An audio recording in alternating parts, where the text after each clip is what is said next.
60% of your waking time is either spent at work or thinking about work. And your waking time includes time shopping for groceries, in the bathroom, walking around, walking to work, all of that time. So the amount of time that we spend consumed by stuff that has to do with our career is really, really high. And statistically around the world, 52% of people are not happy in their careers. And those are two numbers that to me are wrong. Let's talk about the role of artificial intelligence, right? How does it play critical role in career success today? One thing that I thought was, I railed against this for a while. When AI, about a year and a half ago, everybody in the career world was talking about, a prompt engineer is going to be the next big career and people are going to make loads of money on prompt engineering and it's going to be a defined career. For me, it's not. Prompt engineering is not a career because prompt engineering is a skill, but actually prompt engineering is just an engineering, like a technical description of good communication. A while ago, you mentioned, right, if you want to identify a particular skill and something which you are passionate about, whether somebody is willing to pay, right? So this brings me to my next question in terms of how do you balance passion versus practicality, right? Because I may be passionate about something, but practically speaking, it may not be feasible at that point in time. So how do you balance that? Absolutely. And that is a question that only you can answer for you. I can answer it for me, and how much pain I'm willing to take or how much I'm willing to sacrifice for the ultimate feeling of I'm feeling rewarded and fulfilled here. So folks, you have tuned into TGV and hearty welcome to the Guiding Voice podcast series, the world's only quadrilingual podcast at this moment of recording, and we are trying to embark into multiple languages as we speak, and here we embark on transformative conversations for a better future, and we want to simplify and amplify your journey to success. I'm your host Navin Samala, dedicated to making the world a better place by bringing you wisdom through valuable discussions with experts designed to simplify and amplify your success. And thank you so much for tuning in.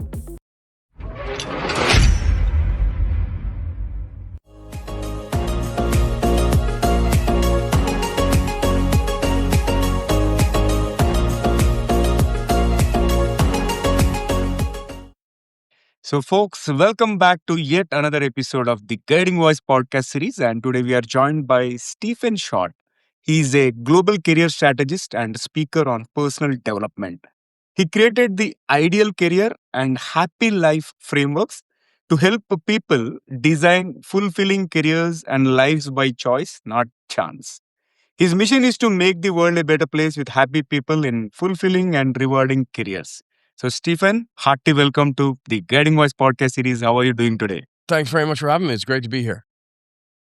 Wonderful. So, pleasure to have you. And before we get started, it's a basic question like why should somebody tune into our conversation and spend their valuable time with us? What are the audience going to learn from our conversation? So there's a couple of things that have shaped how I view the world and what I do with my time. First of all is this statistic that I'm very, very conscious of, which is 60% of your waking time is either spent at work or thinking about work. And your waking time includes time shopping for groceries, in the bathroom, walking around, walking to work, all of that time. So the amount of time that we spend consumed by stuff that has to do with our career is really, really high. And statistically around the world, 52% of people are not happy in their careers. And those are two numbers that to me are wrong. So what I try to do is try to help people to find careers that are fulfilling and rewarding. So that time that they're spending at work and thinking about work is actually something that they enjoy doing. And part of that is part of the Happy People Project, where a couple of years ago, I was not a great place, pretty dark place.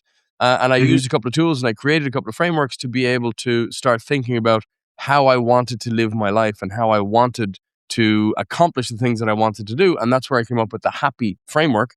So what I want to talk to you about today are a little bit about careers and how we can get ourselves on the right path for that and finding our ideal career, and then how we can start thinking about living our lives by design. Wonderful. So again, it is not so surprising that we spend 60% of our waking time thinking about career and all. I'm sure many people can resonate with that. And one thing which really surprises me is 52% of people are not happy with their careers. So which means probably they're confused or maybe they're not clear. So folks, today We are going to dive into an important conversation on the topic at hand, from career confusion to clarity. And we are going to learn frameworks created by Stephen, which are ideal and happy. And before we get started, here's an exciting twist. As always, let us tickle our guest's brain first. So, Stephen, get ready for the first rapid fire round. I'm going to mention a few words, and I would love to hear the first thing that comes to your mind in response without thinking much. And if you're ready, let's get started. Okay. So just to be clear, this is a family show, right? So I have to be I have to be good in my answers, right? Or yeah, we'll go with that. We'll go with that. All right. Here comes my first word, curiosity. Curiosity. For me, actually, curiosity is probably the most important thing about life. I think the world needs more curiosity, and a lot of problems in this world can be solved if we were all just a little bit more curious. All right. Next is invention. Invention is a way of life. Everything changes, and whether it's reinventing your career, reinventing yourself, or creating a new thing or seeing a new way of doing things, I think invention is vitally important for the world. Yeah, good one. Future. Bright. Universe. Huge. Leadership. Vital. Success. Personal. So it means different things to different people. Got it. Career. Vehicle. Life. Happy. Role model. Role model singular? Wow, tough. I'm going to cheat and say parents. Good one. And here comes the last one, happiness. So for me, and this is one of my catchphrases on the Happy People Project, happiness is progress towards purpose. Progress towards purpose. Love it. Amazing. And thank you for participating in rapid fire round number 1. There is one more rapid fire round toward the end of the episode. I kept it family friendly. Indeed. You made it. You made it. All right. So, Stephen, let's get started with the standard questions from our platform. My first question is, who is your guiding voice?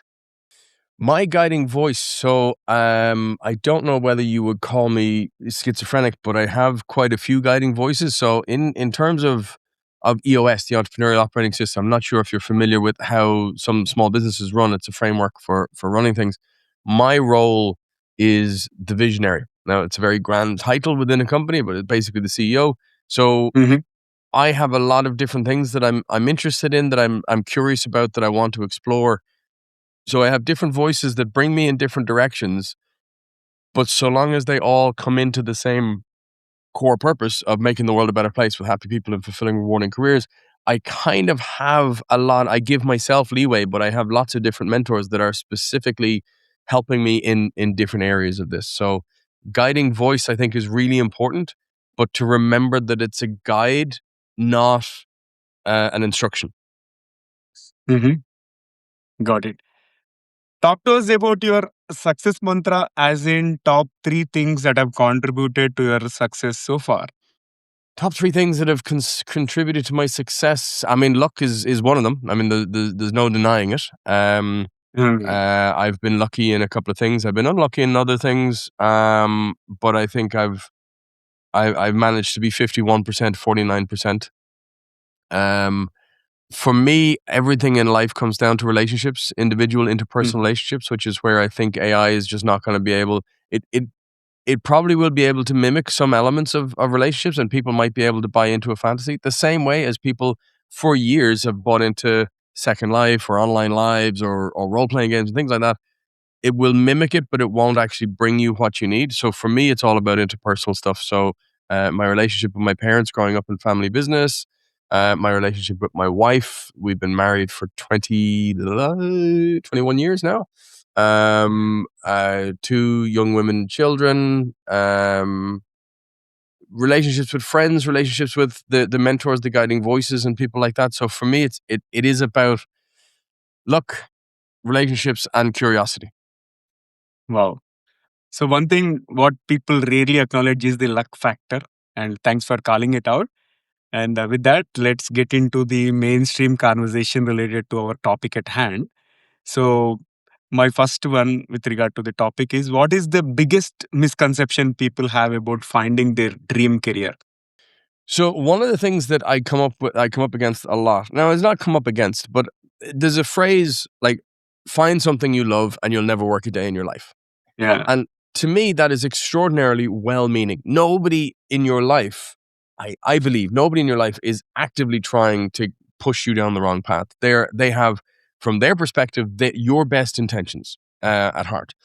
But the idea of saying, find a career, find something you love doing and you'll never work a day in your life, has too many problems. First of all, what is it that you enjoy doing? So I have so many people that I've coached and that I've helped who have tried to turn their hobby into their career. They love doing this. This is what they want to spend their time doing. But then they get into that hole of, well, now the thing that they used to use as a way of releasing their tension is now the sole focus for paying all of their bills. So it's not as enjoyable anymore. There is the fun has kind of gone out of it a little bit, and there's a lot of pressure on that. And then now when they're stressed at work, they don't have a release. They don't have that thing to be able to decompress. So getting involved in that is not, it's very well-meaning, but unfortunately it's bad advice.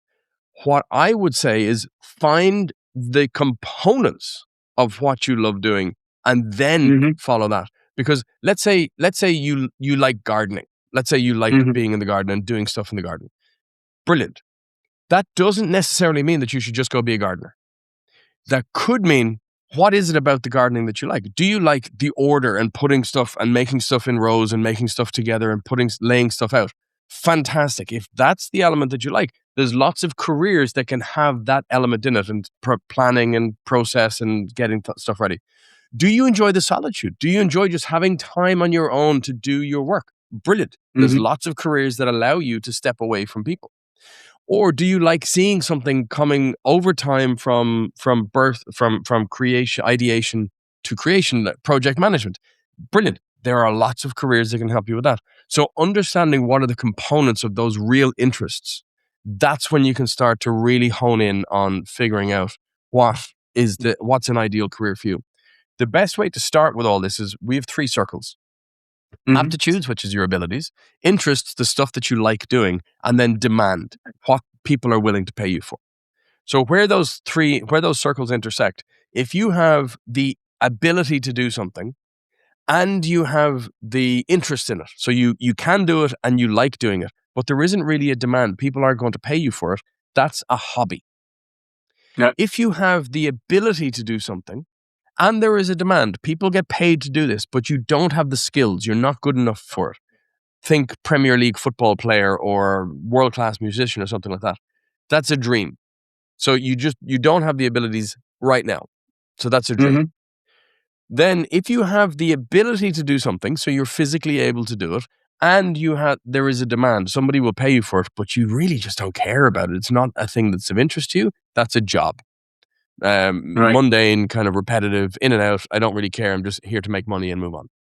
Now, you can grow the interest in the job, and that can move you towards that area. You can, over time, and it has never been easier to make money doing something that you enjoy doing. So that that hobby can actually become a career if you are clever about it.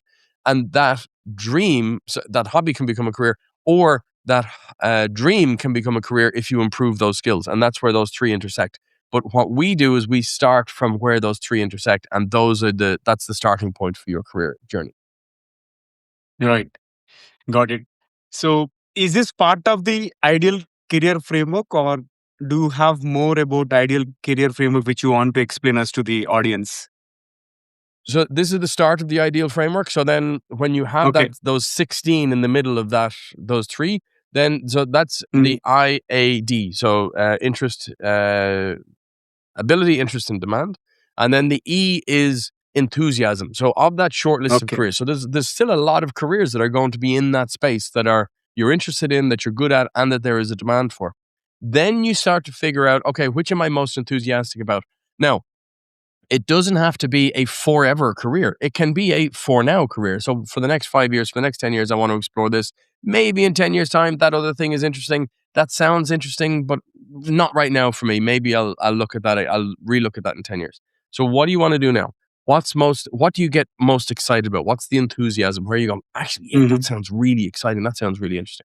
And then the last one, of the L for ideal, is looking at it through 4 different lenses: learning, leadership, longevity, and lifestyle. So how long do you think you can be in this career? Are you interested in learning? Are you interested in growing in this career? Do you see yourself in leadership positions, or do you see yourself more as a team player and being part of the community? And then lifestyle, does this fit what you want to do in your life? And that's where it goes more into the Happy People Project. Because in your lifestyle, you might say, I want to spend the next 10 years traveling, but I'm picking a career that has me stuck in an office until 11 o'clock at night. Those two things are not necessarily going to marry. So how do you figure out those things?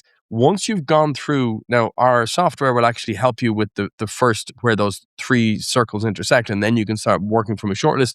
But you can do this yourself. You can do this work, and the framework is there to show you how to do the work yourself. Once you get that shortlist down, then you start crossing off through enthusiasm and then circling through leadership. Then you have a really short list of maybe 1 or 2 careers where you go, that's what I'm going to do. Yeah. And you can revisit this every 5-10 years. Yeah, good one. This sounds interesting actually, and I'm sure it is giving a lot of clarity as well. And moving to the next one, let's talk about the career transitions. Why do most people fail at career transitions, and how can they avoid it? So, look, career changers, it's a tough thing. I mean, I'm not going to sit here and go, oh, it's just easy, just change your career, because we all have bills to pay. We all have things that we've done. We all have things that we've developed over the years, and we have maybe somewhat of a history in that industry, or we have a reputation that we've built. And it can be tough to maybe take a step back, take a step down, and go into a different career, which is feeling more fulfilling. That in that short term, it's painful. I'm not going to lie to you. It can be painful to do this. But really where people get stuck is they go, oh, it's too painful for that 1 year, so I'm going to stick it out here for the next 10 years and be miserable. And that, to me, is, when you think about it in that term, it's an easier thing to go, okay, I'll take the pain for 6 months, or take the pain and go in a different direction, but actually be happier for the next 10 years. But when you're thinking about it in the moment, you're just thinking about, oh, the next 6 months is either going to be really hard this way, or bearable this way. But they're not thinking further down the line. And that's where I think some people get a little bit confused. Ultimately, so I wrote a guide a couple of years ago called Why You Hate Your Job. And there's all kinds of reasons, the top reasons globally why people hate their jobs. I mean, pay is in there, managers are in there, culture is in there. But ultimately, the main reason that people hate their jobs is because they're actually in the wrong career for them. They might have been in the right career for the last chapter of their life, but actually where they are now, they're in the wrong career for them. So actually spending some time to figure out that ideal framework, that helps you to really understand where you should be going and what are the next steps. Right. Got it. And let's talk about the role of artificial intelligence, right? How does it play critical role in career success today? So one of the things that, regardless of what industry you're in, having some kind of digital literacy is going to be vitally important. It doesn't matter what career you're in, understanding how technology works. And AI is going to be it's going to be a huge part of the future of work for all industries, but it's not going to be the only part. There's all kinds of tools, and there's all kinds of things that are coming down the line. Remote work, globally diverse teams. So for me, communication is really important. One thing that I thought was, I railed against this for a while. When AI, about a year and a half ago, everybody in the career world was talking about, oh, a prompt engineer is going to be the next big career, and people are going to make loads of money on prompt engineering, and it's going to be a defined career. For me, it's not. Prompt engineering is not a career, because prompt engineering is a skill, but actually prompt engineering is just an engineering, like a technical description of good communication. So if you can improve your communication skills, your prompts are going to get better, because you're going to be able to communicate clearly what you want the machine to do. The same way as if you're talking to a human, you need to be able to communicate clearly what you're thinking, what you want them to do, what you want to do together, what you want to offer. So communication skills is probably one of the most important things that we can develop as humans as we go forward. We can absolutely use ChatGPT or Claude or Perplexity or any of these to help us with some of the writing, but we also have to have the skill of being able to communicate. Yeah. And also, can you emphasize on the role of emotional intelligence, especially its role in career success? Yeah. So I mean, a big part of communication skills is emotional intelligence and being able to understand people and read people. Now, there are personality types, and there are people on there are all of the scales in personality, and there are some people who are just naturally not very good at emotional intelligence, and that's fine. And there are people who are very good at emotional intelligence. There are pluses and minuses, and there are good culture fits for careers and organizations for both of these people. In some scenarios, in a lot of leadership situations, if you're in a bigger, maybe a more corporate area, you might need a couple of leaders who are a little bit less on the emotional intelligence, and they're results orientated, and they just get stuff through and get stuff done, that people will be, oh, he's a bit rude, but geez, we're having a great quarter, or we're all making a lot of money because we're able to do these things. But then there are other roles and there are other organizations where actually having that emotional intelligence and having that community is a bigger fit. So understanding there has always been people on all scales of all sides of these scales, from a personality point of view, from a leadership point of view, from a team player point of view, from a partner point of view, where you have your strength and where somebody else has their strength, and then what kind of a culture that's going to thrive in. That's the key to all of this. It's not trying to say everybody has to be the same and everybody has to be emotionally intelligent, because if everybody in the world is emotionally intelligent, actually nothing is going to get done, because we're all going to be so wondering, oh, is that going to offend that person, or is this they going to feel all right about this, and do I have to take care of this? I say this as somebody who's way over to the right on the emotional intelligence scale, but I've worked with plenty of people who are over to the left of the emotional intelligence scale, and understanding where those strengths are in the different situations, and being a leader in some situations and being a follower in other situations, that allows things to be much smoother. Yeah, got it. And a while ago, you mentioned, right, if you want to identify a particular skill and something which you are passionate about, whether somebody is willing to pay, right? So this brings me to my next question in terms of how do you balance passion versus practicality, right? Because I may be passionate about something, but practically speaking, Yeah. it may not be feasible at that point in time. So how do you balance that? Absolutely. And that is a question that only you can answer for you. I can answer it for me, and how much pain I'm willing to take, or how much I'm willing to sacrifice for the ultimate feeling of I'm feeling rewarded and fulfilled here.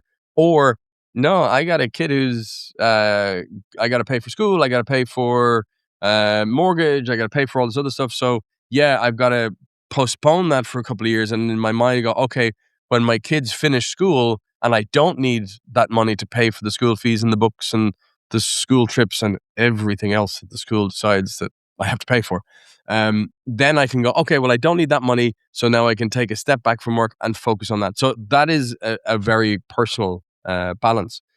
And that comes down to that's where the happy work life map comes in, and figuring out what are the highlights, what are the things you want to do, and how can we pull those together.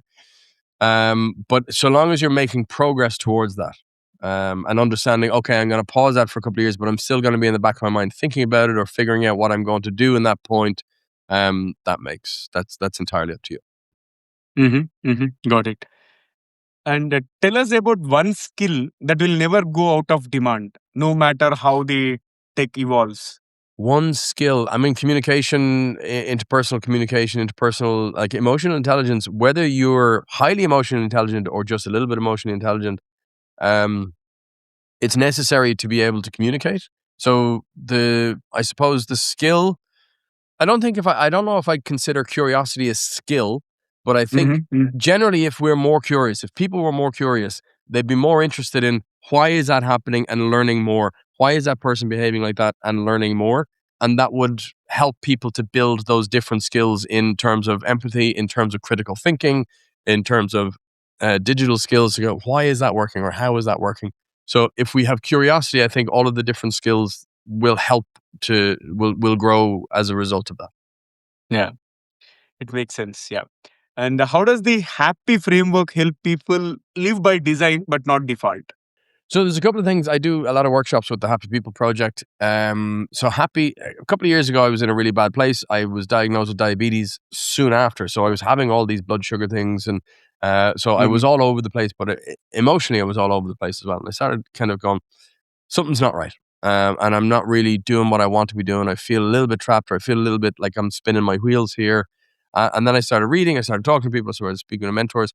And we came up with this thing called the Happy Framework. So there's 5 buckets that we all have to figure out what we want to do in. The first one is, at the beginning of all this, it's really important to understand the difference between a means goal and an end goal. An end goal is the ultimate thing that we want, or the original idea of what we wanted. The means goal is usually the thing to get us there. So the example of this is, you might say, I want to have a fantastic house where I can have my friends and family over for barbecues and parties and dinners and all this kind of stuff.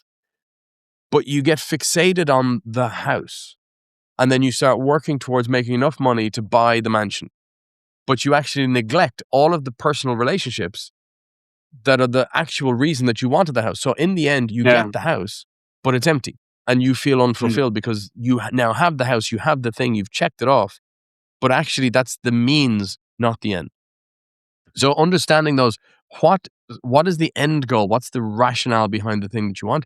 But secondly, what do you actually want? Not what do you think other people think you should want? It's what do you actually want? That's why it's so personal. It's why it's so difficult to define what happiness is, because it is so different for everybody. So the first one is highlights. What do you, when you're looking back, for you, for one person, it might be having kids, being married, and having a strong relationship. For somebody else, it might be having 3 holidays a year, going to Cancun, going to Australia. For somebody else, it might be starting a business. For somebody else, it might be going to space. Whatever it is. For you, what are the highlights that you want to have? Then, once we've looked forward, like the highlights are looking forward, now looking back to A, which is appreciation. Thinking about all of the people and all of the situations that have helped you to get to this point. So we can have positive situations and negative situations. We can have bad stuff that's happened to us in our life that has taught us stuff. Resilience, trust, critical thinking, whatever it is that has happened to us, we've learned from it. So appreciating all of the things that have gone past. And that frames the mind, that shapes the mind a little bit different when you're looking at it from a gratitude point of view. Then the first P is progress. What are the skills? What are the habits that you need to build to get you towards those highlights? So if you've said, I want to scuba dive in the Maldives, okay, you better learn how to scuba dive. Or I want to sing on stage. Okay, you better make sure that your singing is up. You need to practice your singing. You need to get better and better. The second P is people. And this is the other important thing. So there's 2 parts to people. One is, who are the people in your life that you actually want to spend time with? Because I've had so many people, when they start listing down those people, go, yeah, I'm not spending nearly enough time with these people. I'm spending time with idiots who I don't really care about. So it shapes them. The second part about people, though, is, who are the people that you admire, and why do you admire them? The people you don't know, celebrities, famous people, or whatever. And why do you admire them? Because when we admire traits in other people, it's generally because that's what we want to build in ourselves. So it gives us more insight into our progress. And then the final bit is why, your contribution. We are all here to help society. We're not here to take. And human beings, our mentality is, we have to feel like we're involved in society. So what are you going to do? For some people, it's art. I'm going to make art, and I'm just going to put art into the world. I'm going to sing, and I might not ever be selling out stadiums, but I'm going to sing, and I'm going to enjoy singing and make people feel good. For others, it's, I want to pay the bills for my family. For others, it's, I want to build a business and employ lots of people, or for me, I want to help people to be in happier careers. So your contribution. So I do workshops where people do this. I'm going to do a whole free YouTube thing where people can actually do this exercise and get the mentality and get the process of it. But the idea is, you then start to look down at the answers that you've written down, and you have discussions with people, because you can be inspired by them. They can be inspired by you. And then you start to see the golden thread that runs through it and go, actually, that gives me a huge amount of clarity over what my purpose is. These things are linked. This is what I want to spend my time doing. And then you have what I call a MAP, which is a measurable action plan. A 1 year, 3, 5, 10, whatever you want to do, you can have it in multiple ones. And that's where the purpose is. You're working towards these things. And the measurable action plan is, these are the steps in order to get to this point, to say that this is done. And then the most important step in that map, in that plan, is actually what does success look like? Defining the final step where you know I've succeeded, that's happened. Got So it. that's the happy framework and how it can help people to really focus in on their lives by design. You can do it as an individual, you can do it as a family, and you can have a family map. You can do it in companies, you can do it for projects. It's the framework can be adapted to make sure that you're all working in the same direction. It sounds amazing, actually. Like, I think it is easy to follow as well. And thank you for sharing that. With that, let's move to the next one. What will be your advice for someone who feels stuck in a job they hate? Change. That I mean, it sounds super like I really don't want to be patronizing, and I said earlier, I know it's not easy, but if you hate your job and you're not fulfilled, we're not here forever. Like you're gonna be working, you're gonna be spending the majority of your waking time at this. Do something that you enjoy doing.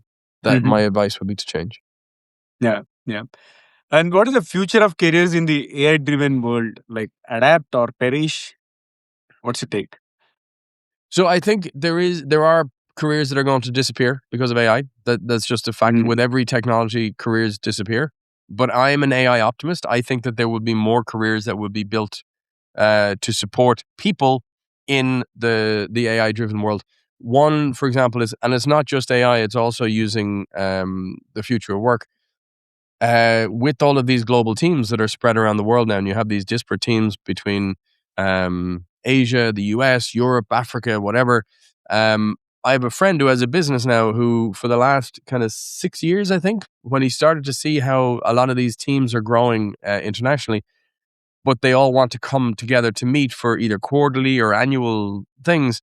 He has a website now that he's built that scrapes the different airlines. So you can go to this website and you can say, okay, I have 6 people in Poland, 3 people in the US, 2 people in India, 1 person in South Africa, and 1 person in Shanghai. We want to meet somewhere this weekend so as we can have our annual team thing. And it will collate all of the different information to be able to see where everybody is and find the best place on the planet for you all to fly in to meet, the most cost effective with the criteria that you want. So he's building a whole team of people that are, again, spread around the world that are Yeah, helping other people around the world. That didn't exist, and that would not have existed without technology and without this future work. So I believe that there will be lots of innovation and lots of curiosity will lead to a lot of different things. So people will need to adapt.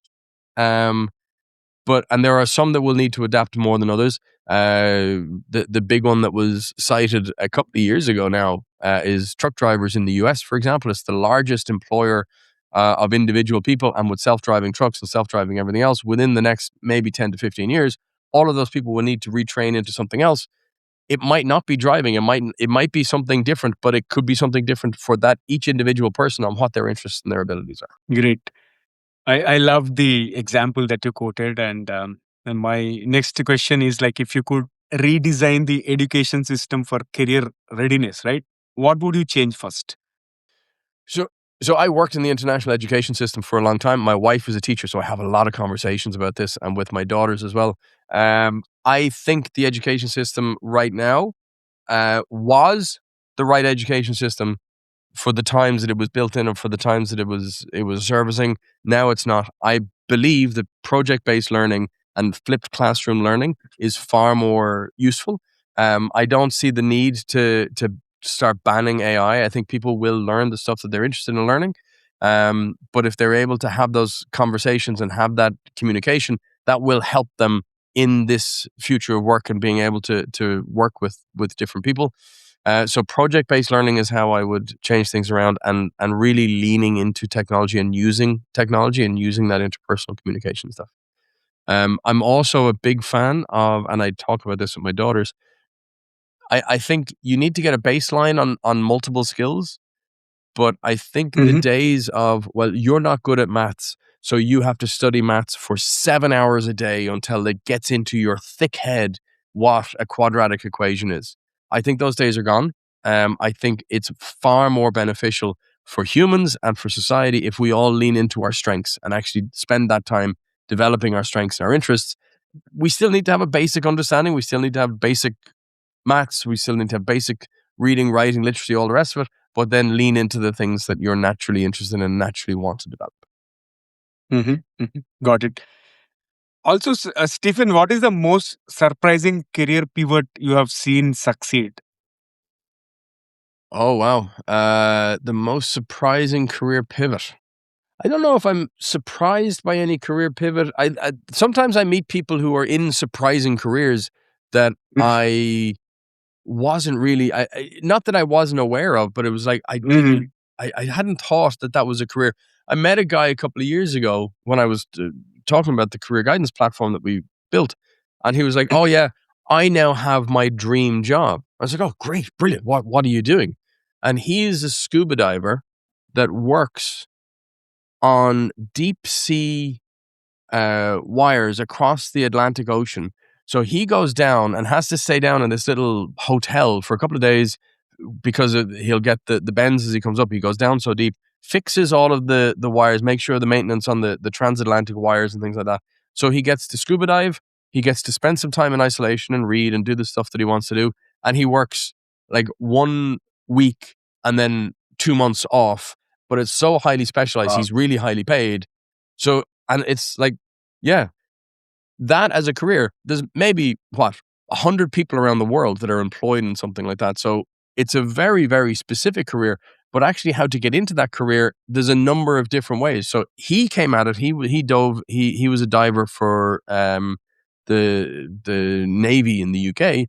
So he was a diver for a long time, and then he went into engineering. So it's a unique way of getting down, funneling down into that. But somebody else who did scuba diving might have gone to, I'm going to be an instructor in the Maldives because I have a different highlight that I want to have. So sometimes how those things collide, I mean, there are hundreds of thousands of jobs. Literally, it has never been easier to make a good living doing something you enjoy doing, which is why I want to help people to discover what that is. That's so interesting, actually. When I came across for that kind of option for the very first time, like I'm coming across it for the very first time.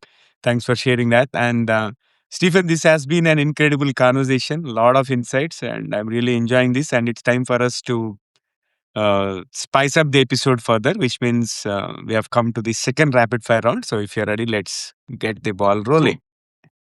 Cool. Still family friendly. Okay, here comes my first bullet. If you could have one gigantic billboard anywhere with anything on it, what would it say?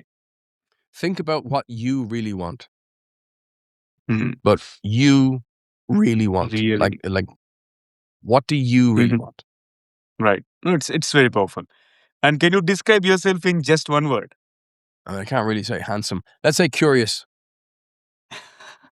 Okay. Yeah. And then what was your dream job as a kid? So I actually, as a kid, I wanted to be an entrepreneur even before entrepreneur was really a word. It was a businessman when I was growing up. I've grown up, because I grew up in two family businesses. I always knew that that's what I wanted to do. That was what I aspired to be. In what sense, whether it was going to be in tourism, whether it was going to be in education, whether it was going to be in what we do now in professional services, I wasn't 100% sure because I had a lot of different interests. I knew I wasn't going to be a singer or a football player. I didn't have the abilities for that or the interest. But entrepreneur was always what I wanted to do. I see. Got it. And one book that changed your life? One book that changed my life. There's a couple of things. Well, actually, the one that it was a book after it changed my life, which is a weird answer to this. The Simon Sinek Start With Why video. So when I came back, I did some time in the US, and then I came back to my family business. And I remember I had a conversation with the team, the first meeting back. I actually still have it here. Like I have the agenda from that meeting that I put together. And this is 25 years ago now. And the first line in the agenda is to put to the leadership team, why do we do what we do? Why are we doing this? There's 100 things, the million things we could be doing to make money. Why are we choosing to do this? So the Simon Sinek Start With Why video, that really, like, understanding, I'm like, it's not just about making money. There is something else that's there. There's a couple of other questions. I really agree with it. But for me, it's the questions are why, how, who. Those are the three most important questions in running a business.